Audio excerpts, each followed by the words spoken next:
नवी मुंबईमधील विमानतळाच्या नामकरणाचा तिढा पुन्हा एकदा निर्माण झाला। विमानतळाला दिबा पाटील यांचं नाव द्यावं, खासदार संजय दिना पाटील यांनी मागणी केली। नामांतरासंदर्भात मुख्यमंत्री फडणवीसांना पत्र देणार असल्याची प्रतिक्रिया देखील संजय पाटील यांनी दिलेली आहे।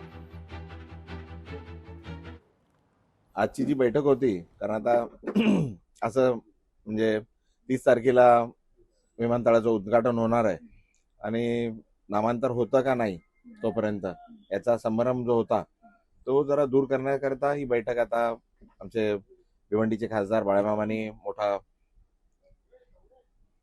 रॅली काढली होती मोठी आणि परत अवेअरनेस सुरू। नाव नाही मिळालं तर मग आम्ही आमची जात दाखवू ना। संघर्ष म्हणजे नुसतं कोळी समाजच नाही, पूर्ण जे लोक जे डी.बा. पाटील साहेबांना मानत होते, डी.बा. पाटील साहेब हे नुसते काय कोळी आगऱ्यांचे का बाबा स्थानिकांचे नेते नव्हते, त्यांनी सर्वांसाठी केलेलं आहे। त्यांनी सर्व धर्माला सर्व समाजांना मदत केली आहे आणि सर्वच लोक भूमिपुत्र तर आहेतच, पण सर्व समाजातली लोकही नामांकन झालं पाहिजे असं लावून धरलं।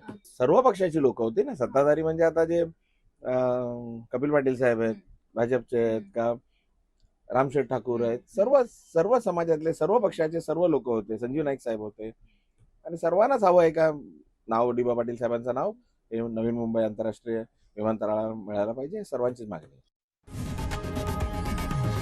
लोकशाही मराठी ऐका, पहा, जागरूक रहा।